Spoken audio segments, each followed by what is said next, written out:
महाराष्ट्राचे ज्येष्ठ नेते शरद पवार यांनी काल जे वक्तव्य केलं त्याबद्दल जे राजकीय जाणकार आहेत त्यांनी या वक्तव्याचा जो अर्थ घ्यायचा तो घेतलेला आहे। परंतु आमच्या मते शरद पवार सारख्या ज्येष्ठ नेत्यांनी महाराष्ट्राचा मणिपूर होईल असं जे वक्तव्य केलं याचा अर्थ दोन समाजामध्ये तेढ निर्माण करण्यासाठी टाकलेलं पेट्रोल आहे। भूमिका आपली अशी असली पाहिजे की या दोन्ही जे काही इतर समाज आहेत जे आरक्षणासाठी भांडतायत त्यांना एकत्रित आणून समंजस्याने हा प्रश्न कसा सोडवावा यावर पुढाकार घेण्याची गरज असताना मणिपूर होईल असं जे वक्तव्य करून म्हणजे तुम्ही आता जाती दंगली पेटवा आणि ते पेटणार आहेत असं भाकीत करणं मला वाटतं महाराष्ट्राच्या दृष्टिकोनातून हिताचं नाही आहे। उद्योगाची असलेली आपल्याकडे येणारी जी ओढ आहे किंवा जे आपण महाराष्ट्राला एक नंबरवर घेऊन जाण्याचा प्रयत्न करतो त्यामुळं ज्येष्ठ नेत्यांच्या तोंडातून असे शब्द जर निघाले तर येणारी गुंतवणूक सुद्धा यामुळे थांबते।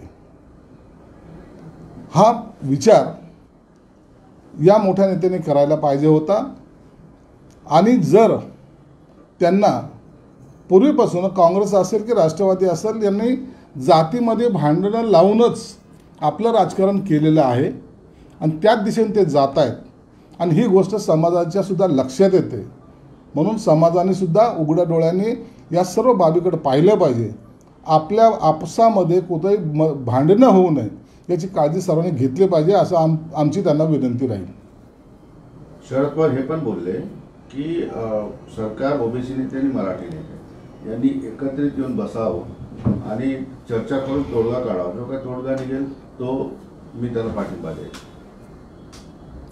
आपल्या माहितीसह सांगतो की शिंदे साहेबांनी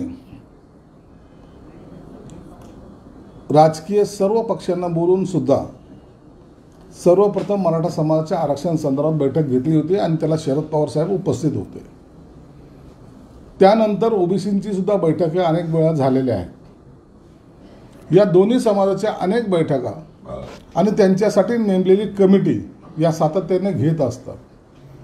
परंतु एका भूमिकेवर येत असताना सर्वच राजकीय पक्षाच्या लोकांना एकत्रित घेऊन हा सामाजिक प्रश्न आहे म्हणून अशा प्रश्नाला सर्वांना एकत्रित घेऊन जर निर्णय घेतला तर त्याचे परिणाम चांगले जातात, त्याचे दुष्परिणाम होत नाहीत। ही सरकारची भूमिका आहे।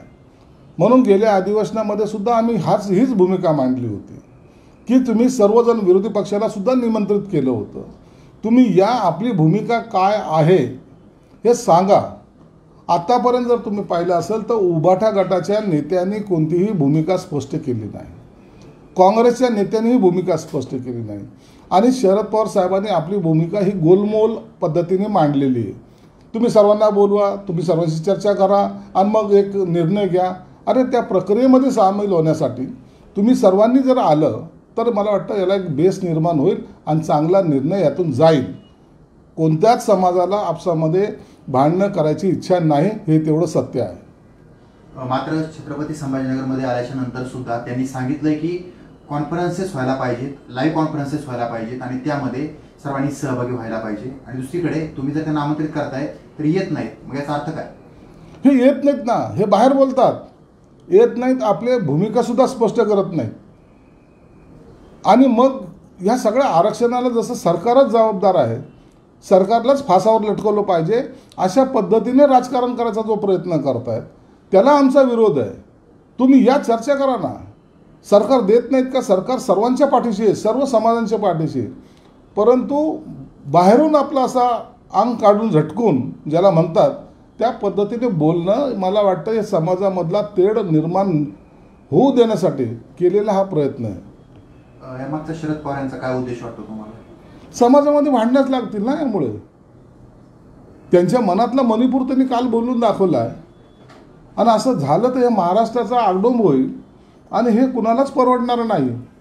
म्हणून हे होऊ नये यासाठी सर्वांनी एकत्र आलं पाहिजे आणि यासाठी सरकारने वारंवार त्यांना आमंत्रित केलेलं आहे, सन्मानाने बोलवलेलं, परंतु हे जाण्याच्या मनस्थितीत नाहीत। म्हणजे त्यांना हा वाद तेवत ठेवायचा असं तुम्ही म्हणताय का? यांना हा राजकारणामध्ये दोन्ही समाजामध्ये भांडणं लावून आपली राजकीय पोळी भाजण्याचा याचा डाव आहे. जरांगे पाटलांनी एकीकडून बोलायचं, एकीकडे त्यांनी त्याच्या आंदोलनाला फूस लावायची, एकीकडून त्या हाकेचे आंदोलन फूस लावायचे. दोघांना कधी एकत्र येऊ द्यायचे नाही. दोघांच्या मागण्या काय आहेत या सरकारसमोर ज्या आलेल्या आहेत त्यावर तोडगा काढायचा नाही. तोडगा निघाल तर यांचं राजकारण संपेल. मराठा समाजाला आरक्षण देण्यासंदर्भात त्यांची भूमिका काय हे कधी यांनी स्पष्ट केली नाही. ओबीसी संदर्भात त्यांची भूमिका काय आहे हेही स्पष्ट करत नाहीत. आणि आम्ही जे करतोय त्याला जे चांगलं काम केले, कुणबी समाजाचे जे काय कुणबींची जे काही नोंदी आम्ही सापडवल्या त्या द्यायचा प्रयत्न केला आहे. 10% आरक्षण द्यायचा प्रयत्न केला आहे. ओबीसी समाजाला सुद्धा कॉन्फिडन्स देण्याचा प्रयत्न केला. या सर्व बाबी असताना यांना वाटतं हे क्रेडिट आता महायुतीला जाऊ नये यासाठी मग अनेक मार्ग चोखळून त्यांना आपसामध्ये कसं भांडव लावता येईल हा प्रयत्न या आघाडी सरकारचा आघाडीचा आहे. शरद पवार बोलताय त्याचा अर्थ तुम्ही सांगताय, पण दुसरीकडे प्रकाश आंबेडकर यात्रा काढतायत, दुसऱ्या बाजूने हक्के असतील वाघमारे यात्रा काढतायत. या सगळ्या गोष्टी तुम्ही देत नाही म्हणून हे सगळे फायदे घ्यायचा प्रयत्न करताय. मराठ्यांना आरक्षण देण्याबद्दलची भूमिका काय, वेळ ठरवून गेलेला आहे आणि जसा जसा वेळ वाटेल याच्यामध्ये विध्वंसक भूमिका होत राहील. सरकार सुद्धा याला जबाबदार वाटत नाही का? मराठा समाजाचं आंदोलन जेव्हा सुरू झालं हे आजचं आंदोलन नाही. गेल्या 40 वर्षापासून वेगवेगळे आंदोलनं, मोर्चे मराठा समाजाने काढलेले आहे. परंतु त्याची दखल मानावी तशी या महाआघाडीच्या सरकारने कधी घेतली नव्हती. काँग्रेस राष्ट्रवादी सरकार असताना त्यांनी कधी घेतली नव्हती. आणि मराठा समाज त्यामुळं अत्यंत व्यथित झाला होता की आपल्या आंदोलनाची कोणी साधी दखलसुद्धा घेत नाही. 40 वर्षाच्या कालावधीनंतर जेव्हा शिंदे सरकार आलं त्या टायमाला खऱ्या अर्थाने याची दखल घ्यायला सुरुवात झालेली आहे. याचा परिणाम आहे की ज्या जुन्या नोंदी होत्या त्या सर्व आता बाहेर यायला लागल्यात. आणि त्यामुळं जे मागासलेले काही मराठा समाजाचे लोक होती त्यांना आता कुणबीचे सर्टिफिकेट मिळालेत आणि त्याचा बेनिफिट आता त्यांना मिळायला सुरुवात झालेला आहे. हे जवळपास 46-48 लाख नोंदी देणं हे सोपी गोष्ट नाही. आणि त्यानंतर 10% आरक्षणाचा एक ठराव या सभागृहात घेऊन त्यालासुद्धा ते आरक्षण टिकवण्यासाठी जे लोक अपीलमध्ये सुप्रीम कोर्टात गेलेत त्यांच्या विरोधात सरकारने चांगले वकील देऊन ते आरक्षण आजही टिकवून ठेवलेलं आहे.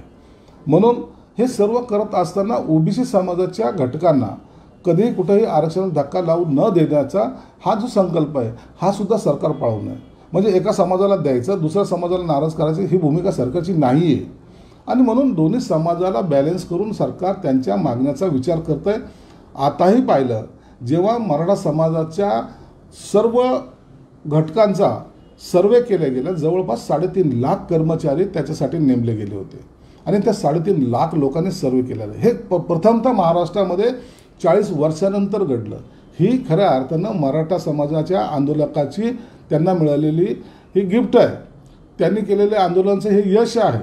आणि म्हणून सरकार काही करत नाही हे जे काही आरोप प्रत्यारोप करतायत ना त्यांना हे उघड्या डोळ्याने दिसत नाही. त्यांना कावीळ झालेली. म्हणून हे जे काही सरकार प्रयत्न करतं आहे यावर ते नेमके डोळे झाक करून समाजामध्ये भांडणं लावण्याचा प्रयत्न करतायत. अनिल देशमुख यांनी गंभीर आरोप केलेत. एक तो जेल में जाओ नाही तर भाजप में आओ. आणि एकनाथ शिंदे, अजित पवार यांच्यावर केलेले प्रयोग यशस्वी झालेत. माझ्यावरील अगोदरचा प्रयोग यशस्वी झाला असता तर उद्धव ठाकरे यांचं सरकार मागच पडलं असतं. मात्र भाजपने ठाकरे पवारांच्या मुलांवर, आदित्यवर आणि पार्थवर खोटे आरोप करायला लावले आणि समित कदमांचा फडणवीसांसोबत फोटो दाखवत अनिल देशमुखांनी हे भाजपवर आरोप केले. अनिल देशमुखांना जेव्हा या गुन्ह्यामध्ये अटक झाली ती कायदेशीर प्रक्रिया होती.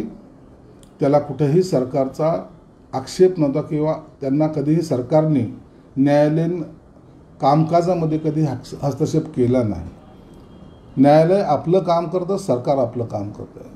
जे काही बाजू सरकारतर्फे मांडायला पाहिजे ते मांडल्यात. अनिल देशमुखाला जी आज बेल मिळाली त्याचा अर्थ असा होतो की न्यायव्यवस्थेचा जो काही निर्णय असेल तो सरकारने मान्य केलेला आहे. जर यांना सर्वच दबाव टाकायचं, यांना जसं वाटतं की सर्वच यंत्रणेवर यांचा दबाव आहे आणि त्या दबावाच्या पोटी या सुडाचं राजकारण करताय, हे जर करायचं असतं तर आज अनिल देशमुख हे जेलमध्येच असते. म्हणून कायदा वेगळा, राजकारण वेगळं याची मिसळ एकमेकांमध्ये सरमिसळ करण्याचं काम हे अनिल देशमुख करतायत. बाहेर आल्यानंतर एवढा सर्व वेळ गेल्यानंतर आज त्यांना हे सर्व आठवतं किंवा सुचतं, हा ढोंगीपणा आहे.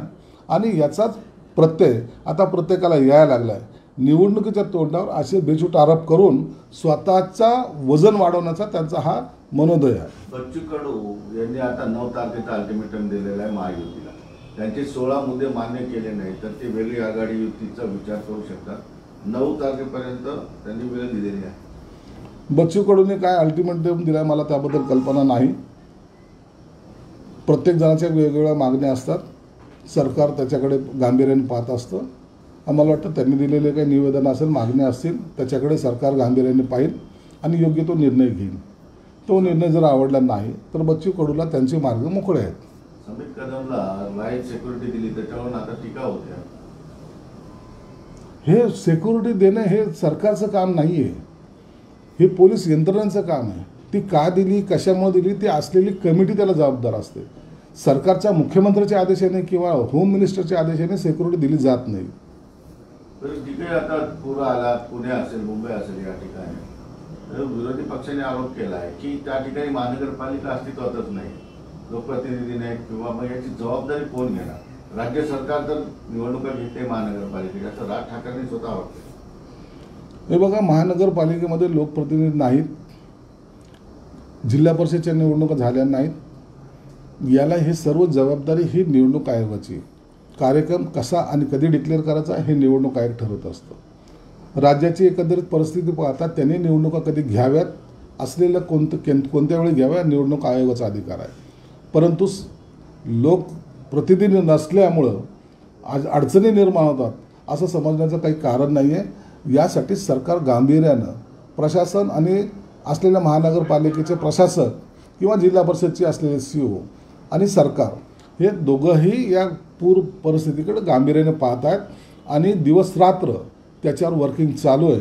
आपण जर पाहत असाल डिझास्टर मॅनेजमेंटच्या माध्यमातून एक वेगळं सेंटर हे तयार करण्यात आलेलं आहे. वॉर रूम टाईप सेंटर तयार करण्यात आलेलं आहे आणि या सगळ्या पूर परिस्थितीवर त्यावर नियंत्रण ठेवण्यात येत आहे. भाजपला ठाकरे पवारांची पुढची पिढी अडचणीत आणायची होती. आदित्य ठाकरे, पार्थ पवार यांच्यावर आरोप करण्यासाठी दबाव निर्माण केला गेला आणि भाजप फडणवीसांनी लहान मुलांचा राजकारणासाठी वापर केला. अनिल देशमुखांचा ठाकरे पवारांच्या मुलांबाबत नव्यानं मोठा आरोप आहे. नाही ना, तसं काही नाही आहे. मुलांवर आरोप करून किंवा मुलांना कैचीत पकडून राजकारण करणाऱ्यापैकी आम्ही नाहीत. यांच्या स्वतःचीच नैया डुबायला लागलेली आहे. यांना स्वतःचंच अस्तित्व गमवायला लागलेले आहेत. म्हणून आता हे दुसऱ्यावर आरोप करतायत. हे असं मुलांच्या खांद्यावर बंदूक ठेवून पक्षावर निशाणा साधणाऱ्यापैकी आम्ही नाहीत. काही लोक इमोशनली वातावरण तयार करून जी आपली पोळी भाजू इच्छितात ते त्यांची पोळीसुद्धा आता जनता त्यांना पोळी भाजू देत नाही, हे तेवढं सत्य आहे. ABP माझा, उघडा डोळे बघा नीट.